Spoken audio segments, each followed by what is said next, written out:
What a difference a week makes. It was two good efforts. Last night in Toronto and tonight, you can't ask for much more than we did this weekend so far.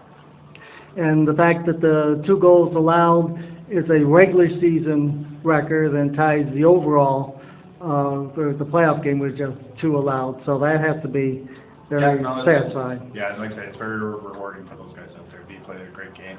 Like the 9 guys on the D end, like I said, did a dynamic job, but the guys also allowed them to get on the floor and stop their transition. It was a good team win. Like I say, it's a good team record. Now, what was said before the Toronto game following last week's contest? It was just go back out and play our game. We talked about it all week. What happened here last week was a distant memory. We just had to come back and focus on us and just stick to it and keep it as simple as we possibly can. That's one thing we're good at, just trying to keep it, do simple things, do little things. And in the end, if we can do a lot of little things with a lot of effort, then we'll come away with wins like this. Of course, able to keep the momentum going from last night's big win into tonight, and now just 1 game behind Toronto. If you win those 2 games to tie them record-wise, you would get first place over them because you won the season series from them last night. Yeah, getting that tiebreaker last night was big, but we also know we got a long way to go. So we'll count up our wins and losses at the end of the year and see where we are. But right now we got Colorado coming in here next. We got to be much better than we were tonight. And a great effort from Joe, just his second game, 5 goals into 2 nights total. Yeah, like I say, tons of more opportunities too. He's a good fit for these guys. He's quick. He's finding open lanes. He's setting hard picks to get guys open. He's playing really well.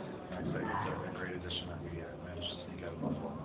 He's really filling a hole that you have with the loss of Corey Vidarelli out for a while. Yeah, I'd say a little bit there. Yeah, I'd say he's a different player. He's also an off-ball guy, but you're right. He's real quick and he's real smart. Dogger does the same thing when he's on the floor. He just sets good picks, gets jammer open, and like I say, it's a good fit up right there.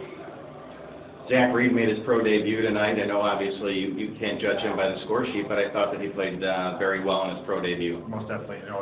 He's a good compliment of the D guys that you didn't notice. We did notice Reed. Like I say, you saw him on the floor making smart plays, getting the ball off the floor, but in the back end, he just fit in well with those guys, and he did a dynamic job. Does it seem like this time of year that this team seems to pick it up a notch? Yeah, it's that crunch time, and like I say, we got a lot of big game players that step up when we need to, but big wake-up call last week, so I think that has kind of helped the cause a little bit and got us out of our funk. But again, we still got such a long way to go. It's only started the season. We got 5 big ones left. Great way to bounce back. 2 games, 2 wins, and you move up in the standings. Yeah, most definitely. Like I say, we got to take care of business. Number 1 in here, but in our division as well. We got to get these wins and just keep pushing towards our end goal.